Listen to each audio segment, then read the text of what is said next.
Okay, there we go. The changeover has happened. And now it's the time for the Dhamma talk. And as usual, people have been writing letters, sending faxes for the subject of tonight's Dhamma talk. And someone sent a fax, something to do with Buddhism and prison issues. And I meant to read that fax before I came in here to remind myself what those issues were, but I was so busy because people were talking to me all the time. So it's something to do with prison. I'm not quite sure what, so let's see what comes out. And not only that, but just we use these specific instances to outline just basic Buddhist principles. So it's as if the idea of prison issues is a vehicle for getting some deeper understanding of how Buddhists deal with different problems in life, especially things which either specifically or metaphorically deal with the idea of being in jail. I know actually it comes to my mind that many, many years ago, so I might confess this is a confession here, that I was visiting an old school friend. And this old school friend, it was Christmas time, about this time. And it's my old school friend, he had a couple of daughters, they're only about 5 or 6. And so it was at Christmas time and they were playing Monopoly. And so I said, oh, why don't the monk have a go as well? So as a monk, I played Monopoly. The trouble was, after a very short time, I went to jail. It was very embarrassing for a monk to go to jail. It was only a game, though. But my friend who had some idea of Buddhism, my friend who decided to make good karma, he paid the $50 and got me out of jail for free. But anyway, in the end, I lost. I'm not very good at such things. I should stick to being a monk. But the point is that sometimes that one of the first things about jail, the whole idea of it, is sometimes in some traditions, especially in the Western tradition, the idea of a jail is to do with punishment. And I think that many of you who have been here for a long time, who understand some of the deep ideas of Buddhism, know that Buddhism doesn't have any concept of you having to punish somebody else. Some great sayings of the Buddha: to put aside the sword, put aside the rod. People who have been abused and you want to abuse the abuser back. You know that the Buddha said, he beat me, he abused me, he cheated me. The problem doesn't end with a person who thinks like that. If you actually let that go, if you forgive, if you put that aside, then the problem finishes. So too often the idea of a prison is to do with punishment, and the idea of punishment comes from a wrong way of looking at things. Think at the retreat. This is a story in the book. It was an event which changed some of the way I looked at crime and punishment. It was that a passage from a book called Erewhon. It was nowhere spelt backwards. A book written by Samuel Butler over 100 years ago, where he just envisaged a society in which people were punished. They were sent to jail if they were sick, if they had some sort of disease. However, if they committed a crime like robbery, they just went to see a doctor, and they were healed. The doctor gave them some sort of medicine, some treatment to heal their sickness. Crime was looked upon as being a sickness, and sickness was looked upon as being a crime. And it was fascinating because one of the great little vignettes, little stories within the story, was of this poor man who was being tried. He was in the dock. He'd already been convicted. It was an obvious case. His crime was he had a cold. And it wasn't the first time he had a cold. The judge was berating him, saying, "Sir, this is not the first time you've appeared before me. You have a cold again. I warned you last time, you better look after your health." Because it was his problem. It's his fault. He ate junk food. He never exercised. He never looked after his health. It is your fault. And he said, "Right, I forgive you enough times, 6 years." Because he was a repeat offender. Having a cold. Isn't it your fault? Having colds, having sicknesses? Because Because you don't come here on a Friday evening and meditate. That's the reason why you get sick. So you only got no one else to blame but yourself. Not eating the right food, not exercising. And you're costing our society billions of dollars. All you sick people, we're going to send you all to jail. Now, of course, if you look at it that way, I mean, there's some sort of logic behind that, isn't there? I don't agree with the logic, but there's some sort of logic behind it. Because sometimes, is sickness your responsibility? If you don't look after yourself, don't eat good food, don't exercise, worry too much, push yourself too hard. The point he was actually saying there is, why is it we use that argument it's somebody's fault for crime? We don't use it for sickness. Using that juxtaposition made things quite clear. Just as it would be, I think, irrational, illogical, unfair when someone's got a sickness, even if it's their fault. You don't punish that.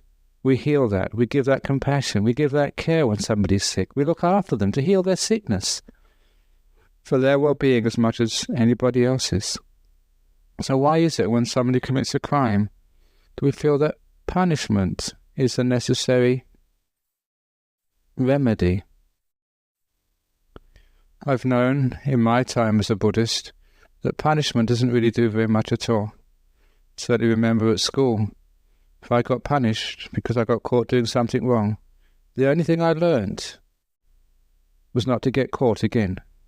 Just to be a bit more skillful, a bit more sneaky. That's what it taught me. It never taught me really sort of that I shouldn't do something wrong, because I didn't understand what was going on there.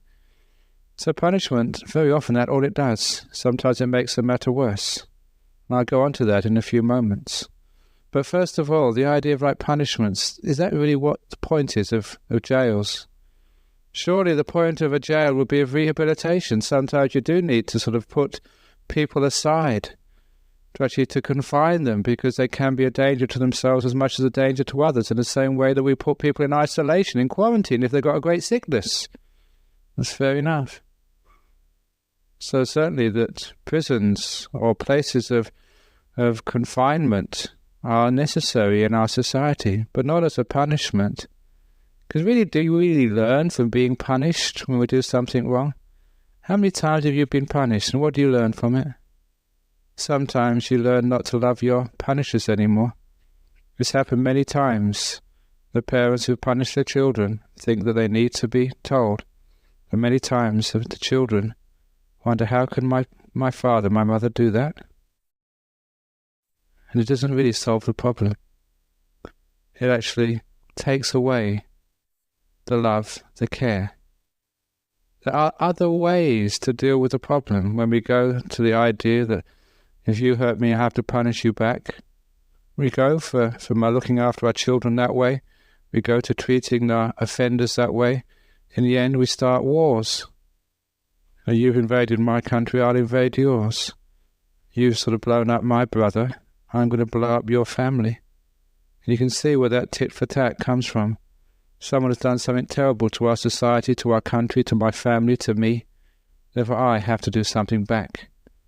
That idea of revenge, which is at the core of punishment, I think really needs to be looked at and reflected upon deeply. Is that the way we want to live our world? Is that the way we want for our future?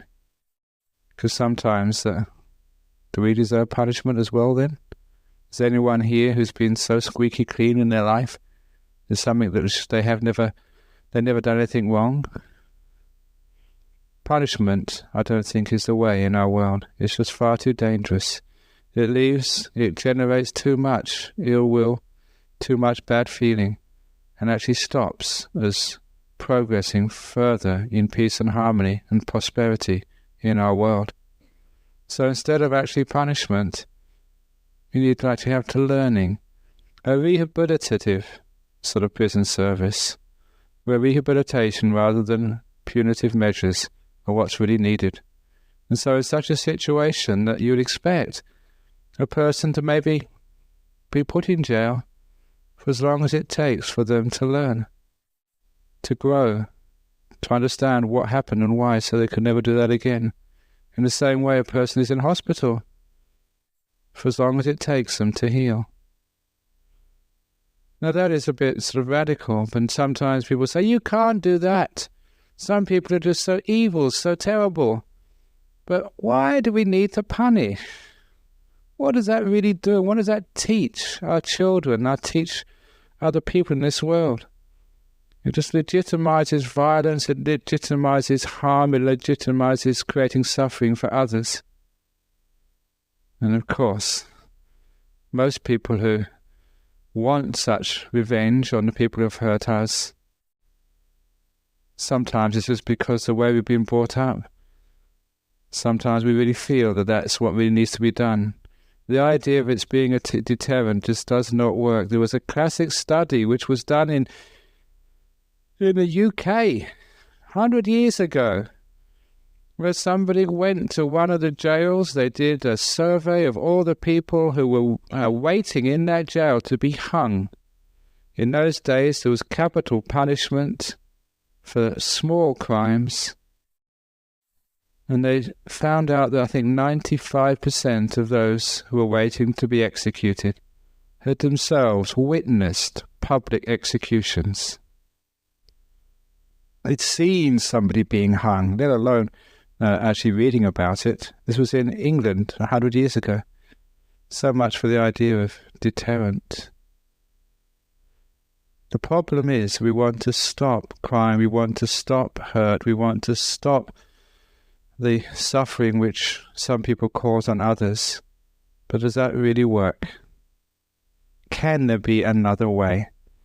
Any person who's really done the research, who knows what goes on, knows that it does not work. It takes a huge amount of resources from our society.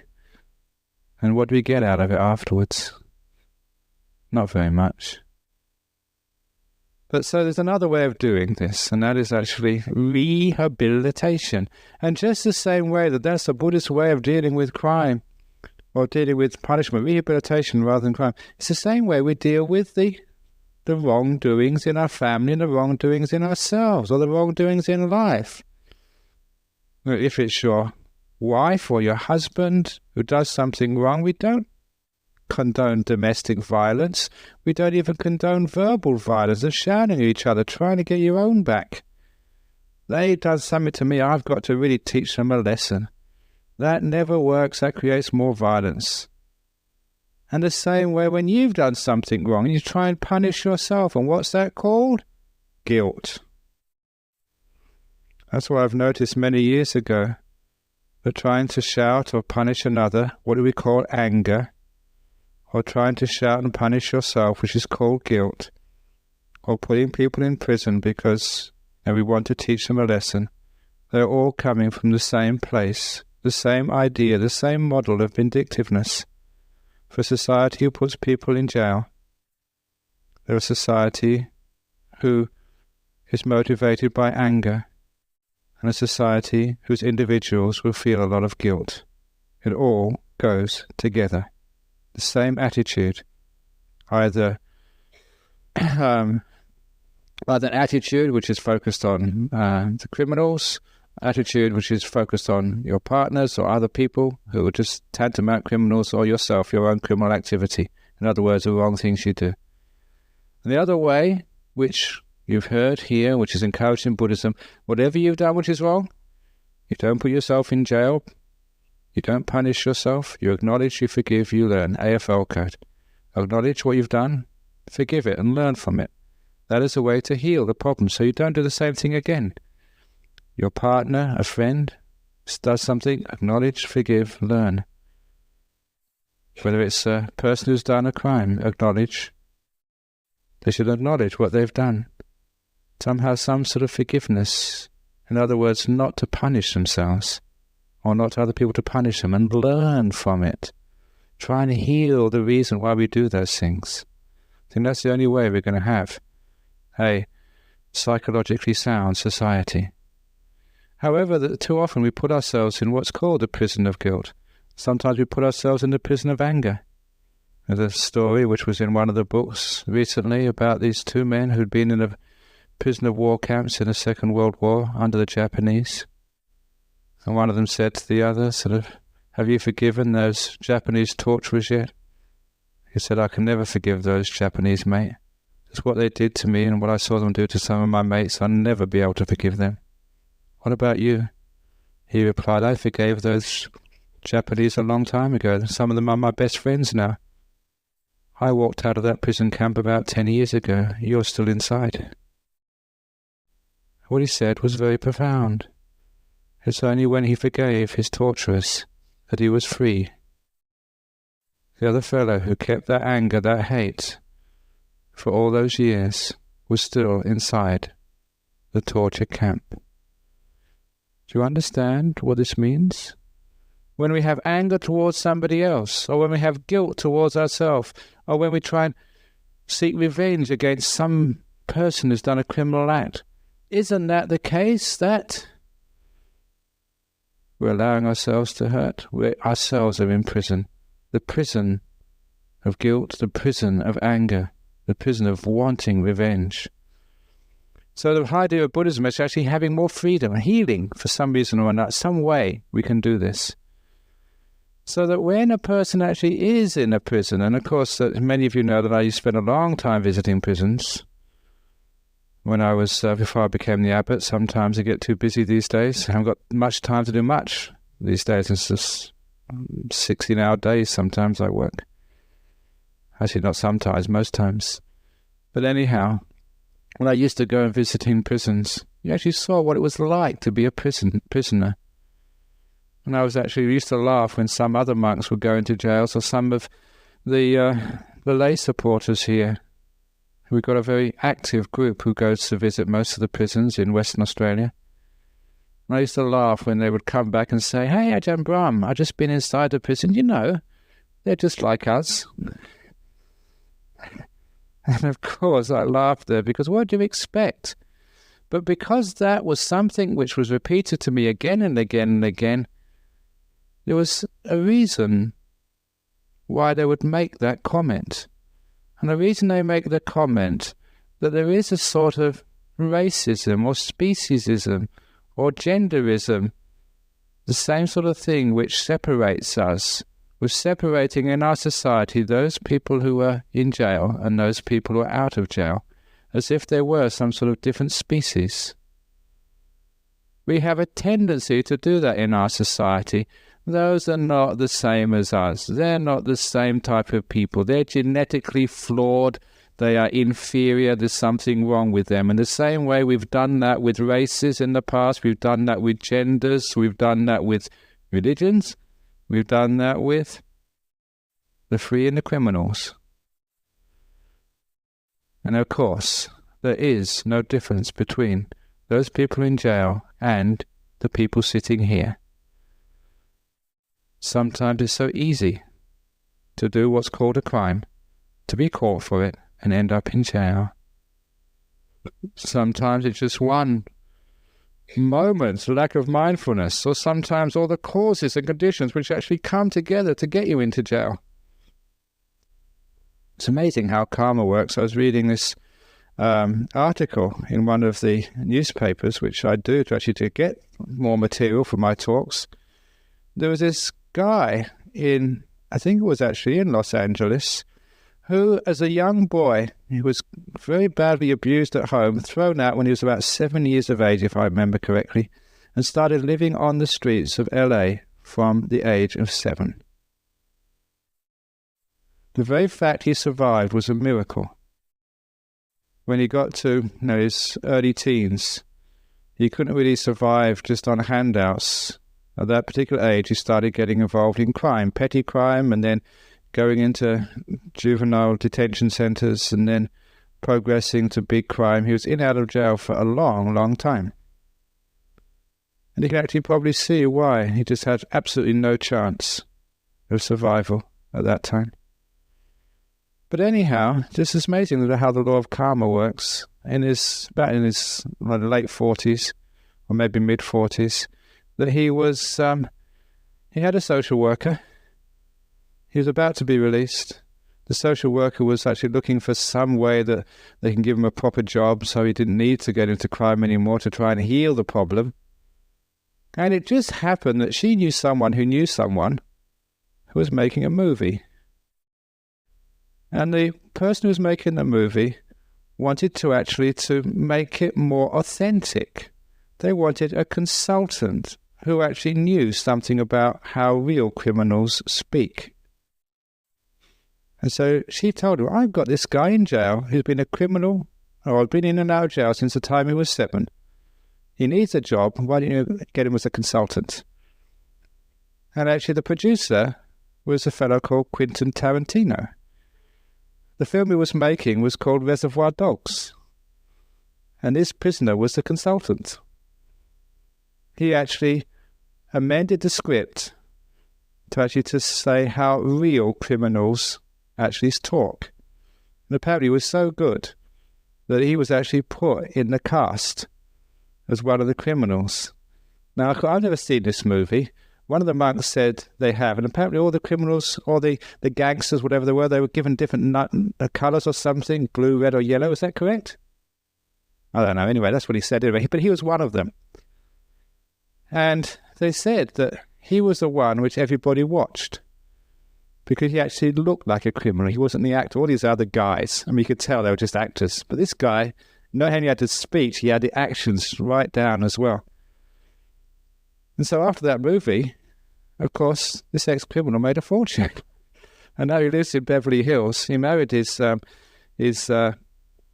social worker. And it's amazing. He just was writing this article because I can't believe it. Now I've got this amazing mansion, this beautiful wife, a loving relationship, and heaps of money in the bank. Look where I came from. And good luck to him. But the point was that you saw this poor guy, being punished. He just wanted a way out. But sometimes there isn't a way out. I know certainly the reason why there isn't a way out, because what punishment does, in these jails where I used to go and visit, everyone is called a crim. They wear the uniform of prisoners, the green uniform here in Australia, or West Australia. They're called criminal day after day after day. They're treated like a criminal. And of course, after a few years of that, they become a criminal. So one of the things which I taught criminals, and one of the things which I would teach you as well, I said, why on earth do you call yourself a criminal? It's not because of the clothes you wear. It's not because of the place you're living. It's just like being a monk. Just because you wear brown robes and you live in a monastery does not make you a monk. Something deeper inside makes you a monk. If you're a criminal, are you a criminal? Why are you there? Why are you wearing those greens? Why are you living in this place?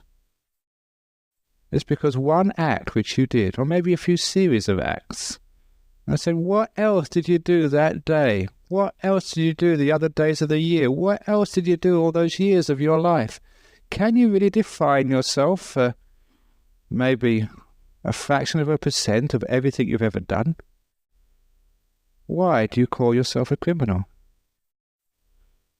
The point was that when you focused, or when those people in jail were focusing on the reason why they were there, while that was amplified by the dress they wear, the place they were, and the way that people looked at them and regarded them, when that was the only thing they remembered, that's the only thing they were reminded of course that became who they were.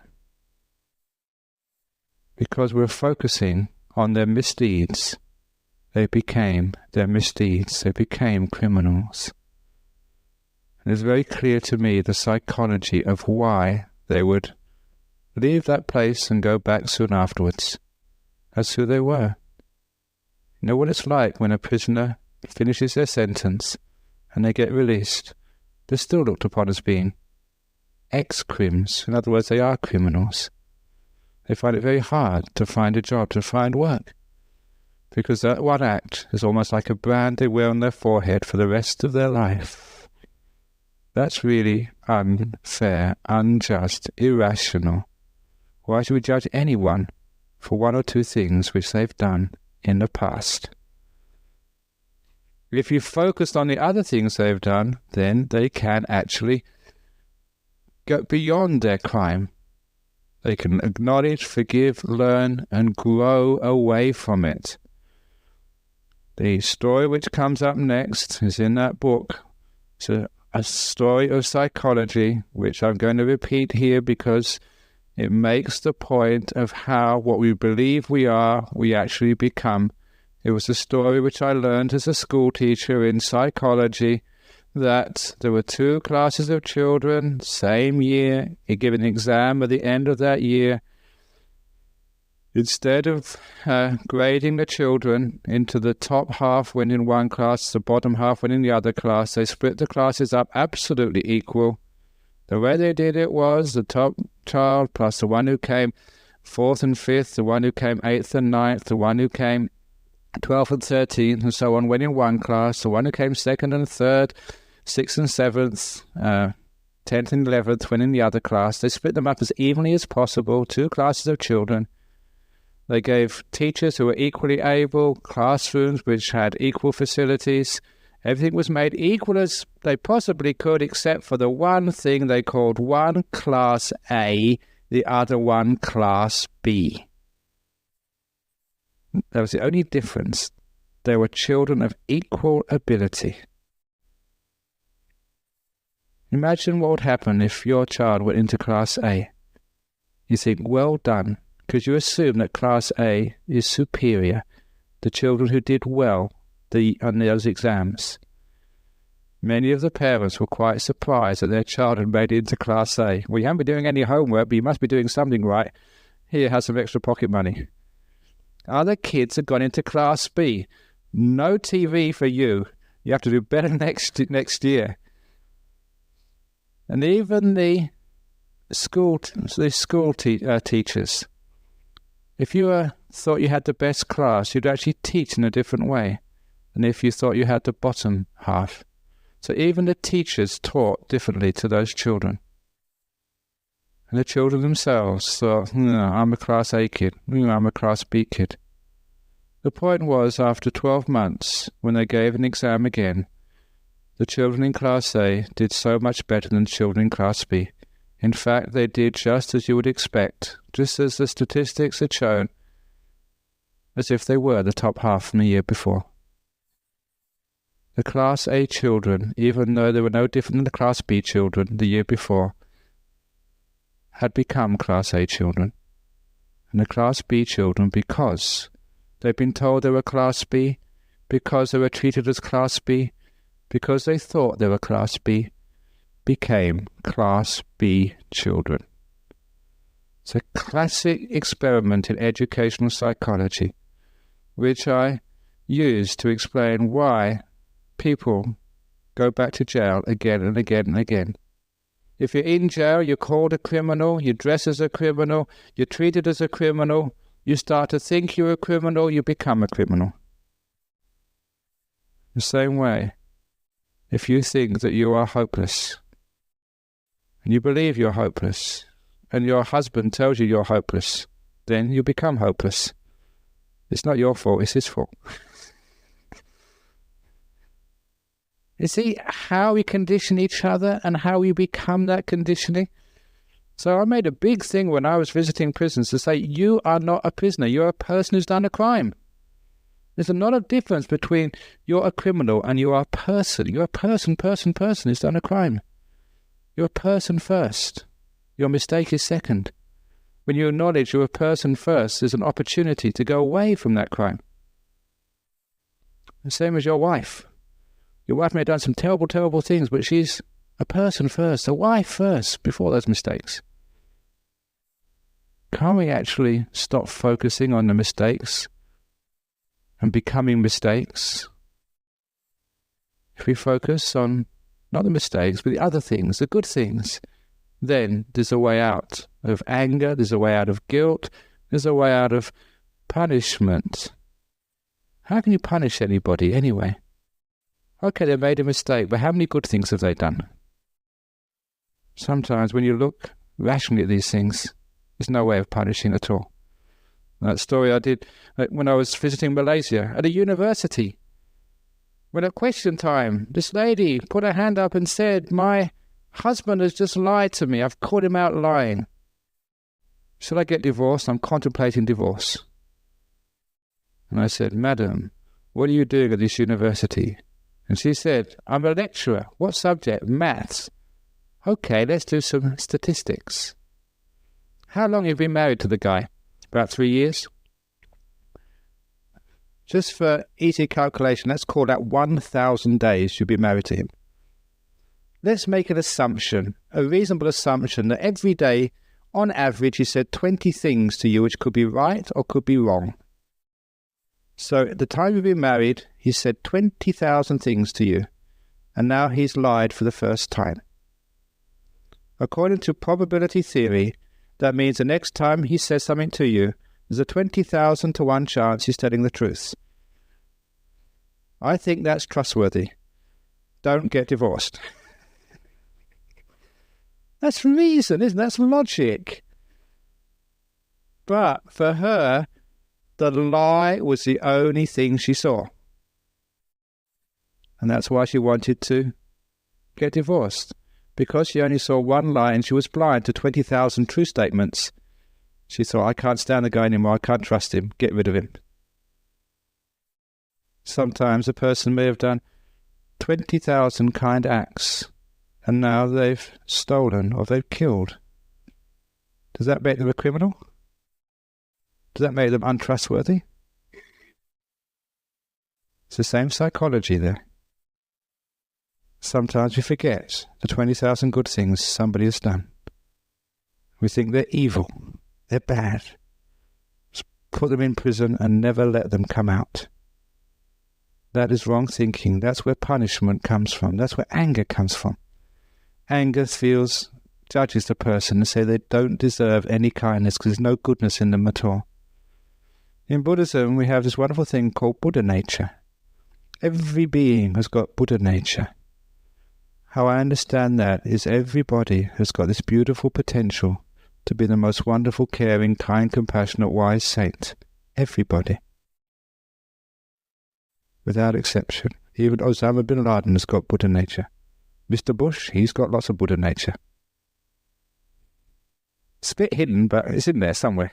But what that means is actually you cannot sort of get so upset and angry at a person, you want to punish them, throw them away, kill them, destroy them, or whatever. Now, when you actually start, I practiced that when I went into jails. The idea of Buddha nature was to try and see something in that person in jail which I could really respect and care for. Really respect. And a wonderful thing happened when I went to visit jails. Because I never saw the crime, but I saw the person. Because I tried and saw the beauty in every prisoner. Because that's what I was looking at. That's what they showed me. Some wonderful experiences in prison. Remember once this prisoner who was one of the tough guys in jail. This was in Canning Vale jail. I think, was it called Hakey or Casey or something? I forget what it's called now. The old Canning Vale jail. I went in there and they had a series of violent attacks on staff and visitors, especially visitors, because visitors weren't really protected. The staff had some training. People like me, someone attacked me, what would I do? Let go, let go, let go. And it's a waste of time running. Can you run in these robes? It'll all drop off and it'll be even worse. So there's a lot of attacks in the prison. And so when I went in there for a weekly visit, at this sort of the place where you go in there, they told me, said, look, there's a new security system. It's top secret. They have these little like pens, like biro pens. You're supposed to put them in your little pocket, on your jacket or in your shirt, like each one of you got. I said, help, I haven't got any pockets. So I just carry it, put it somewhere. And so they said that if there's any trouble, you might see on the ceilings, there's these little, they look like the fire extinguishers. He said, they're not fire extinguishers, they're security system. You point that pen, press the top, and then the alarm will go off. And we'll also see exactly in the prison where you are, and we'll come for you, we'll get you within a couple of minutes, we'll save you. And it was, some people had been beaten up, women had been raped inside the jail, because some of these guys had so long sentences, they'd never get out, they had nothing to lose. So they gave me this pen. They said, don't tell anyone, this is top secret. As soon as I went into my class, This guy, one of the tough guys, said, "Oh, you got one of those as well." They all knew exactly what was going on. There's no secrets there. And then he looked at me, this huge guy, and he said, "Brahm, do you think you could even get your finger to the top of that pen before we rushed you?" I looked at him and said, "Probably not." He said, "No, you wouldn't." But he said, "If any of these guys back here tried it, I would get them first. We like you." It was the goodness which protected me, not that pen. The kindness, that was the best protection, because there's no way you could actually be protected. Those guys were some very, very tough guys. And because I saw their little Buddha nature, their kindness, it's amazing just how they would protect you and care for you. I was probably one of the safest people in that jail. It's the guys, they would protect me. Even some years ago, there's another, I don't know if I'm going on a tangent here, this Vietnamese guy came just in the front by the door one morning and said, "I'm from one of the triads in Perth." He said. I thought, uh-oh. He said, "But don't need to worry. You know, you monks, you like Asians. So if any trouble, just give me a call. We'll sort it out."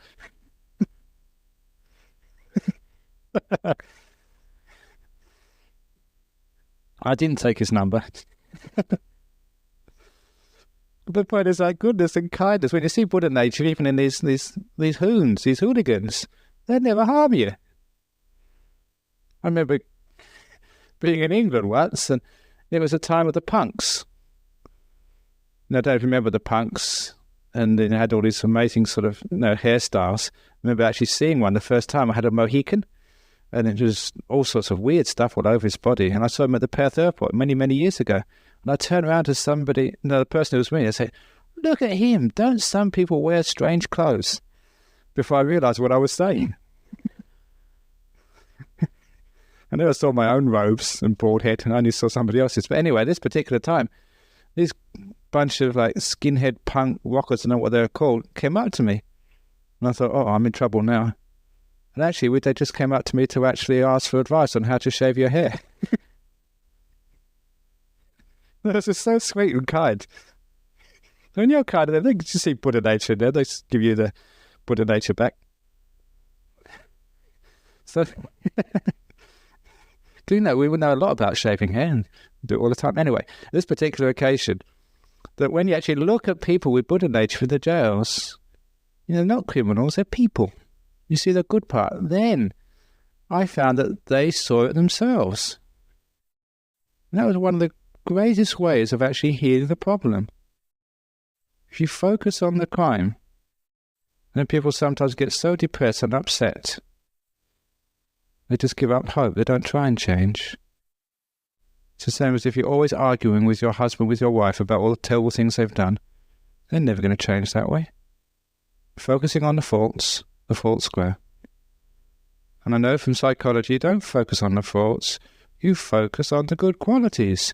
You don't learn by remembering the mistakes. You learn by remembering the successes. By focusing on them. And by focusing on the good qualities in those prisoners, the good qualities were the ones which grew. I call this watering the garden. If you water the weeds, that's trying to learn from the mistakes, all the rotten things which happened. Just the weeds grow. If you water the flowers, remember all the good things, focus on the good things, learn by the good things, you find the good things grow. Some years ago, I wrote this in the book, but I'm going to repeat it again. I got this beautiful phone call. I was in my office at Serpentine in the monastery. The phone rang, I picked it up. It was one of the senior prison officers from Carnet, the jail which I used to visit the most in those days. They said, "You haven't been for a long time. Can you come back?" I said, "Oh, look, I'm out of it now. It's just so busy." I said, "No, please, can you come back just to increase morale?" And he said, "I've been here all these years. One thing I've noticed," he told me, "that all of the people who went to your group have never come back to jail. Can you please come back?" That's one of the most wonderful compliments I've received. The people in the meditation groups, and the Buddhist groups, which I took for many years, I never went back into jail. And that was what he told me as a prison officer. He should know, and I treasure that. So this is what we mean by rehabilitation. So let's let go of revenge. You know the story, what I say about revenge. If someone has hurt you and harmed you, the Buddha said, don't think like that. Don't try and punish them. If they're a Christian, then God will look after that when they die. If they're a Muslim, Allah will take care of it. If they're a Buddhist or a Hindu, Karma will look after it. And if they're an atheist, and there are many atheists here, then they will have to go through psychotherapy for many years, which is very expensive. What? Whatever, they'll never get away with it. So why do you have to sacrifice your own happiness to be the punisher and executioner? You can forgive. They're not going to get away with it. So you don't need to be the one who teaches them a lesson. Life will teach that lesson. Your responsibility, your duty is to forgive. So that way, the whole idea of being in a prison or teaching, looking after prisoners is to say they're people first, so that they're prisoners second. To remember that, so they at least get a bit of self-respect, a little bit of focused on what they're doing in there, who they are. They're not the crime, they're just a person. So that way they have this Buddha nature, people can treat them well. When they're treated well, they will become good people. People become just the people you expect them to be. And that way, there's a huge amount of growth. One of the other stories which comes to mind when I was teaching in jail, these two fellows, one of them was Nick. I think he was actually involved in the Argyle diamond robbery some time ago. I think he was one of those guys. He's somewhere involved in it. Anyway, Nick, he was a Greek fellow. Nick the Greek. But he's a really nice guy. And he was with one of his mates. And this was actually the time, I love telling this story because it's a very beautiful, wonderful story. This was the time when I visited one day and they immediately, on Nick especially, took me by the arm, come and have a look at this. It was in the schoolroom in Carnet. And on the wall there was all these beautiful cards. Dear Nick, I hope you get out soon. Amanda, aged 8. Dear Nick, it's so wonderful you visited our school. You know, Thomas, aged 9. Because what had actually happened the week before, one of the teachers at a nearby school wanted to do some drug awareness program. And they were talking and thinking, how can we help our children to keep clear of the danger of drugs? First of all, they thought, let's get some professor from the university. Said, no, that's just words, concepts. Let's get some expert from social work department or the education department. Nah, someone had the brainwave. Let's get one of the criminals who's in jail for drugs. Let's get him there. How better to teach about the danger of drugs than to get someone who's actually walked that path and known the pain of what actually happens if you get into drugs. What happens if you get caught and get sent to jail? They invited, so Nick must have been in there for drugs, because he was one of the ones who went to this school with somebody else. They spent the whole afternoon with his primary school children, saying what it's like, from experience, from bitter experience. They were the experts. And so that was a brilliant strategy. Not only for the children, but actually to hear what it's really like. Not as theory, but from practice, from experience, terrible experience. But for these two prisoners, they had a chance to give, to serve, to do something for others, to somehow pay off their debt. You don't just pay off your debt by sitting in a cell. A lot of that debt is paid off by contributing, giving back something of what you've taken. And those two prisoners had the chance to give. They realised that what they'd given was something quite huge, influencing many kids not to ever get close to taking drugs. And so when he took me and showed me these cards, Nick just burst out crying, just weeping. Could see what that meant to him. He had the opportunity at last to do something, to pay something back. I think it's wonderful when those people who have committed crimes have the opportunity to become people again. One of the things I've seen in jail is nothing you can really do to care. In men's jails, there are no females usually, no kids. It's not a really sort of conducive environment for the men in jail. They need those children to make them feel soft. They need the wives or women there to get the feminine side. Otherwise, it's just such a macho, sort of testosterone-filled place. It's the last thing they need. So they went to see children one day, and they helped. A few years later, I was at Perth Airport again. I was waiting for a monk to come. Someone put their hand on my shoulder. I looked round. It was Nick in a nice suit. And he smiled at me. And I remember his words. He said, "Brahm, I'm still meditating. I still meditate every day." It was wonderful actually to see that. It actually worked. So that degree of like kindness, non-vindictiveness, not wanting to punish, but giving people an opportunity to rehabilitate themselves, to heal the sickness, which is crime, to try and find a way out, and to give them that way out. And in the end, it's the classic win-win situation. Those children learned so much, and those prisoners had a chance to abandon their feeling of guilt, to give up the harm which they've committed by helping. And focusing on that was probably one of the main reasons why they never reoffended. And it's the same way why, if we've done something wrong or bad, and we have to forgive ourselves, but at least find some way of giving back if we have actually hurt somebody else, or if we've hurt our family, some way that we can balance our accounts.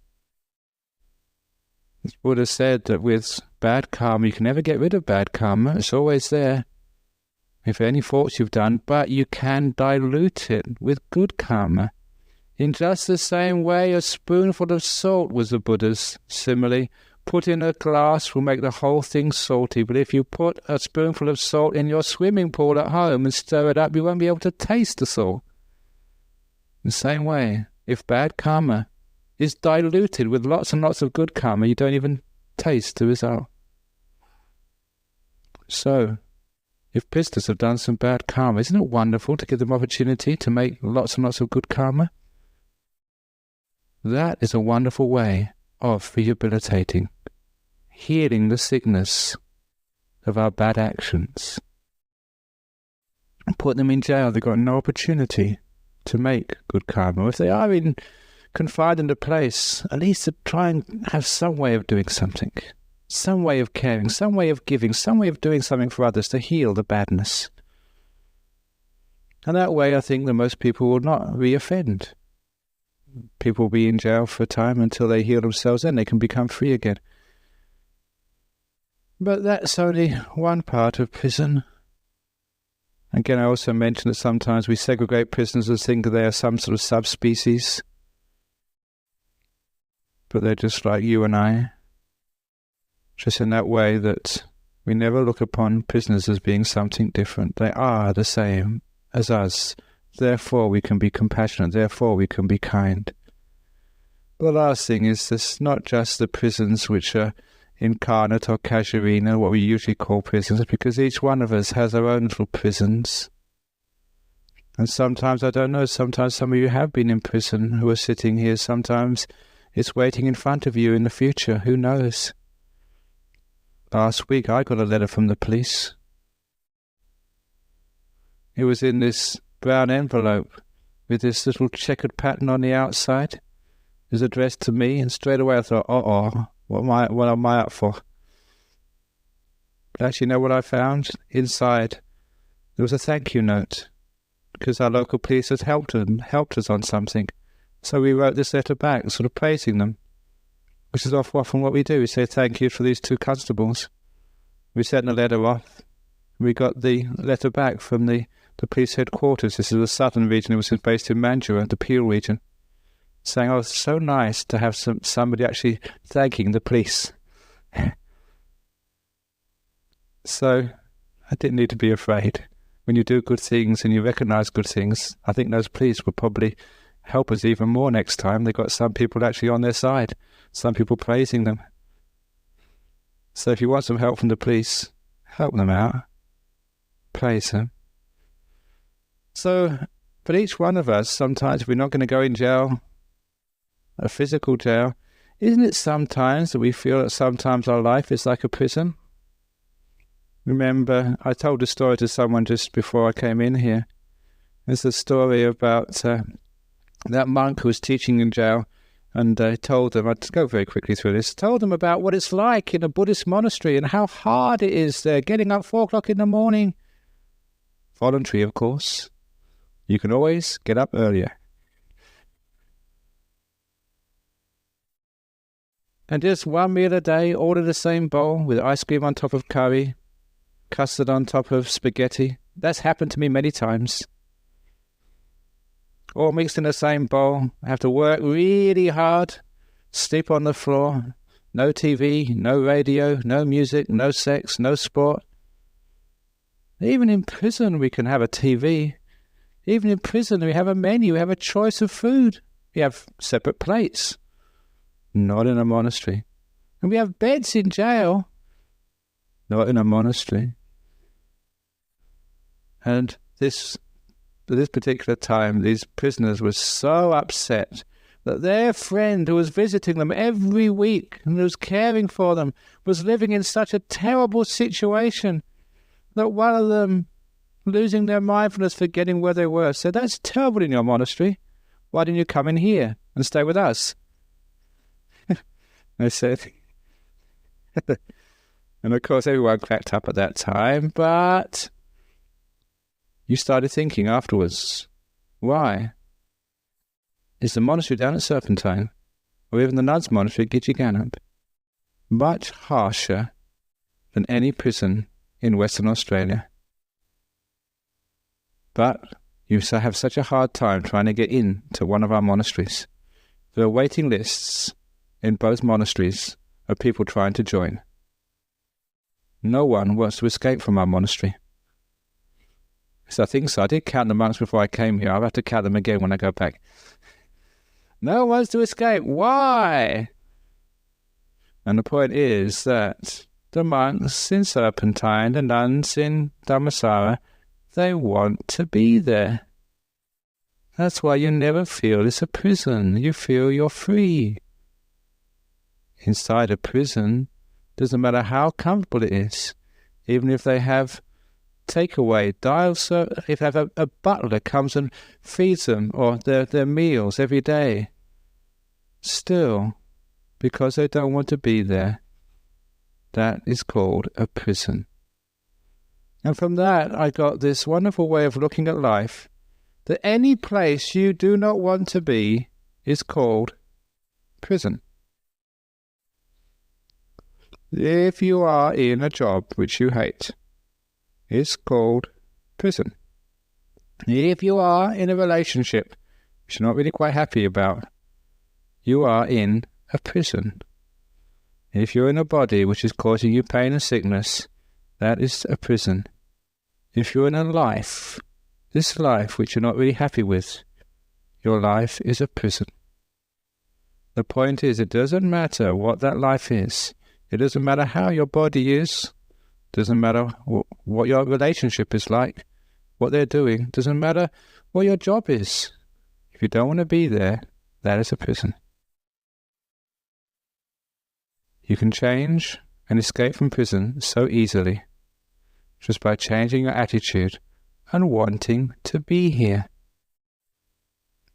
One of the monks I really respect, he's passed away now, was a Thai monk who was put in jail for 2 years. He was a wonderful monk, very knowledgeable, good meditator, and also very skilled in administration. So he was given all these posts in the hierarchy of the Sangha, the group of monks in Thailand, until he was the deputy, what's called Sangharaja, the deputy chief monk. He was next in line to take that position of the chief monk of Thailand. However, there was another monk who was also third or fourth in line, who was jealous, and he wanted to become the senior monk himself.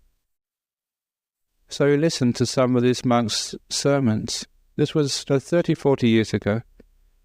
He listened to some of these monks' sermons, and of course, if you listen long enough, there'll always be something you say which is wrong.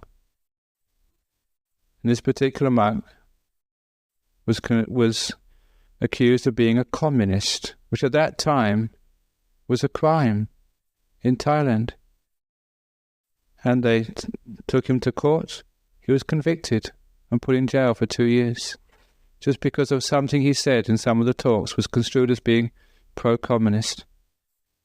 As far as this monk was concerned, and he wrote a little biography, he said, it was such a wonderful thing which happened to him.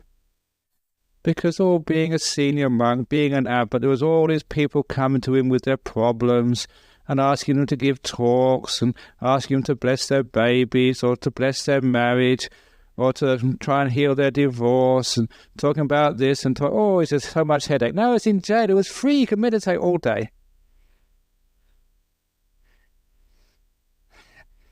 And he said it was the best time of his life, 2 years. It was like being on retreat. Sometimes we have these people actually pay for these 9-day retreats. I had to work so hard to get 6 months retreat a few years ago. So it was 2 whole years. It's wonderful. And that's actually his little cell in the jail in Thailand was actually more comfortable than the cell in his monastery.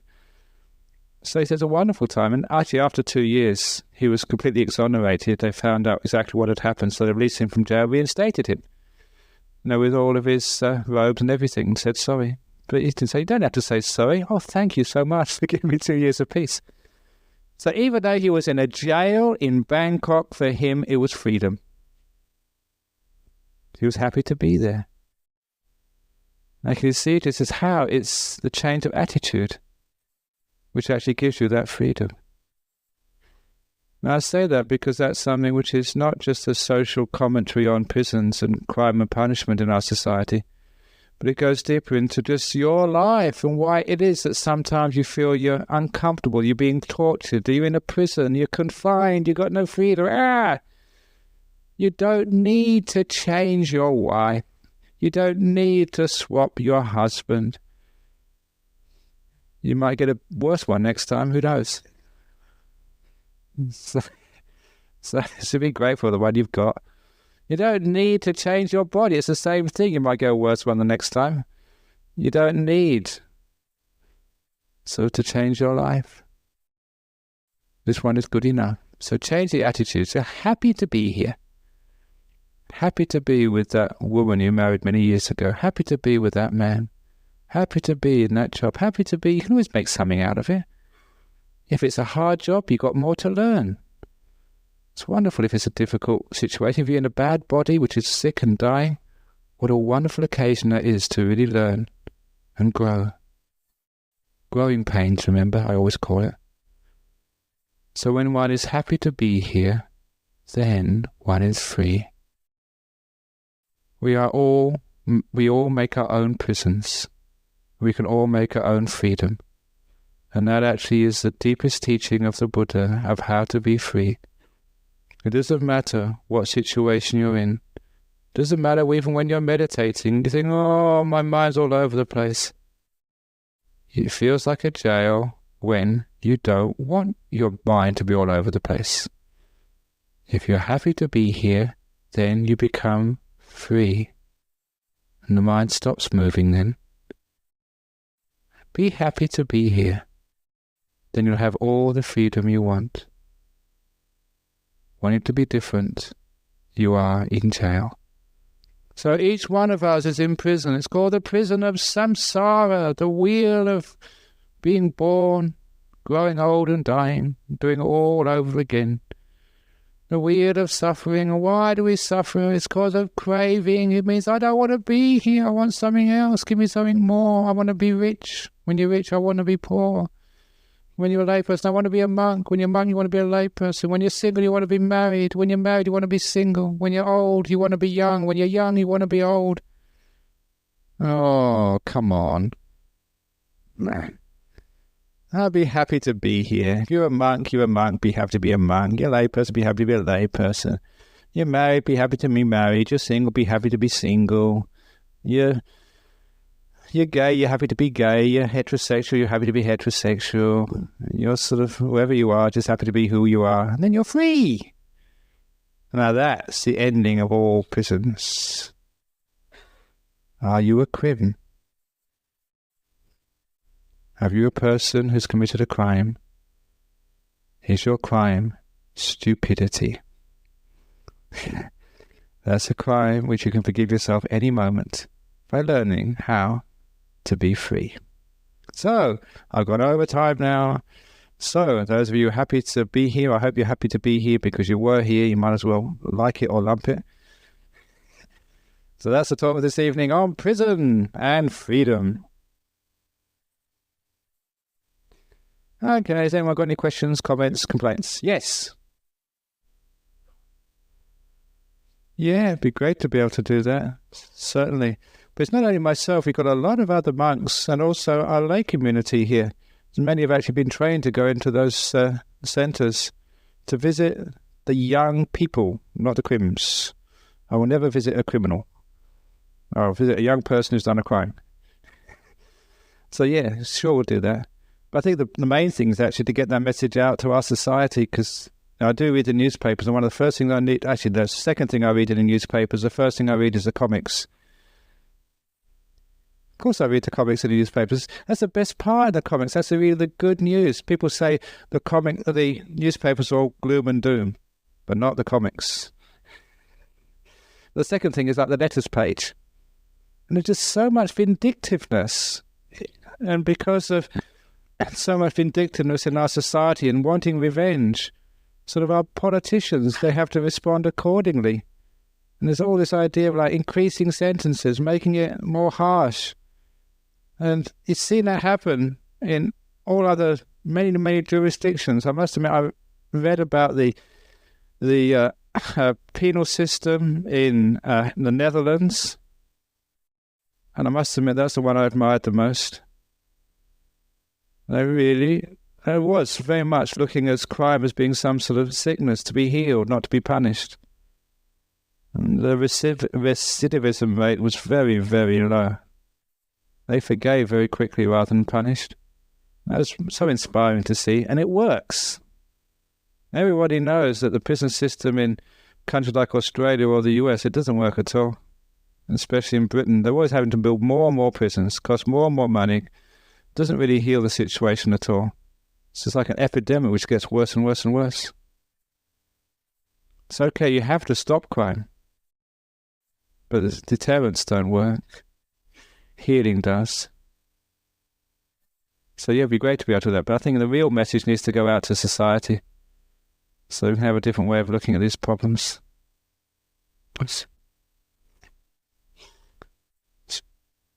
Sorry?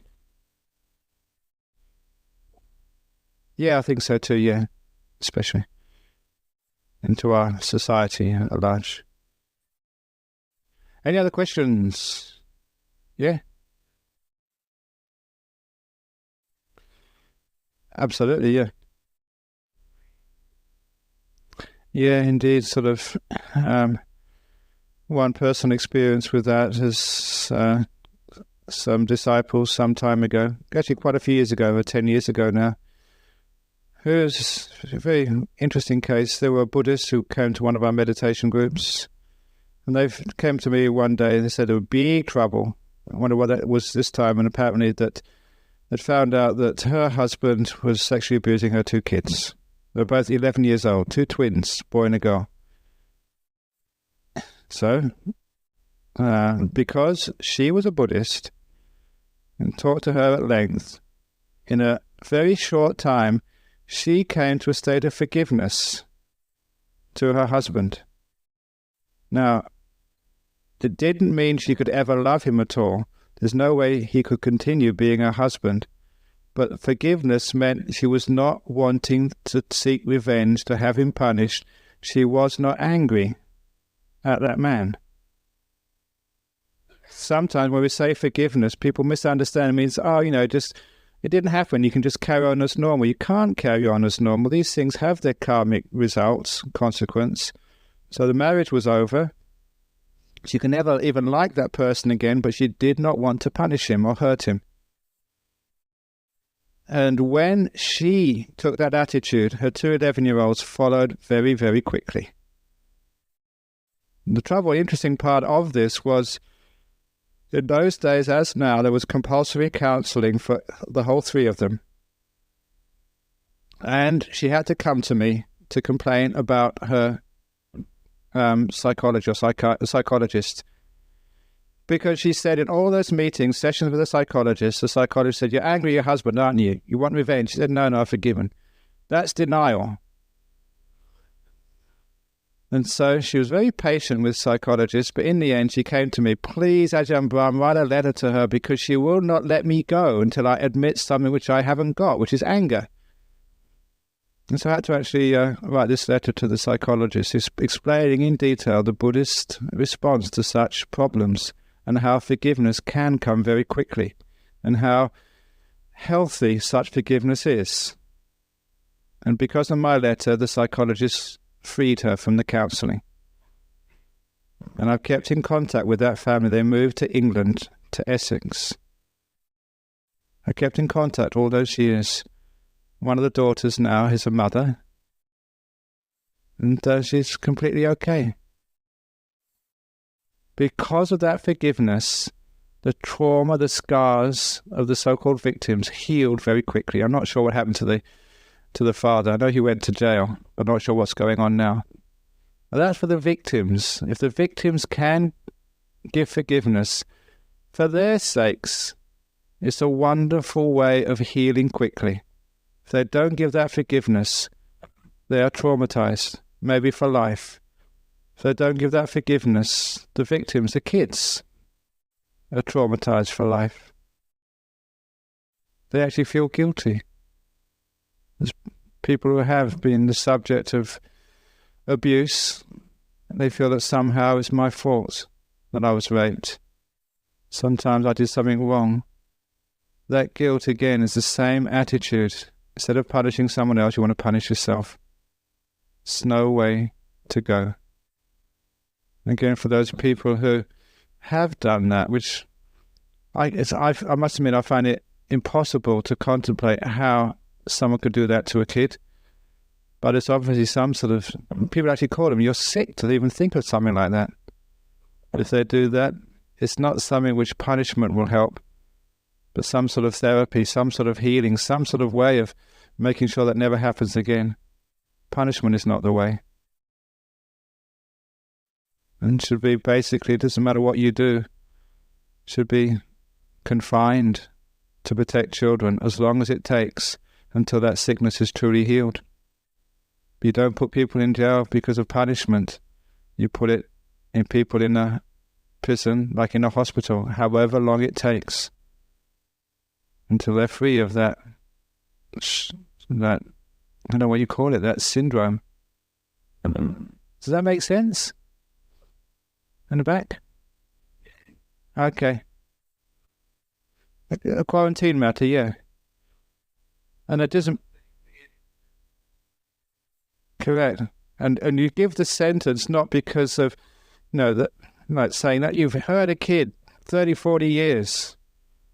Or, you've first time, only 2 years, whatever. It's however long it takes. Just like a sort of a disease. If it takes 10 years to get rid of that disease in the hospital, then that's been there for 10 years. If you can get rid of that disease in 2 weeks, fine. If you really be sure you're free of that disease, fine.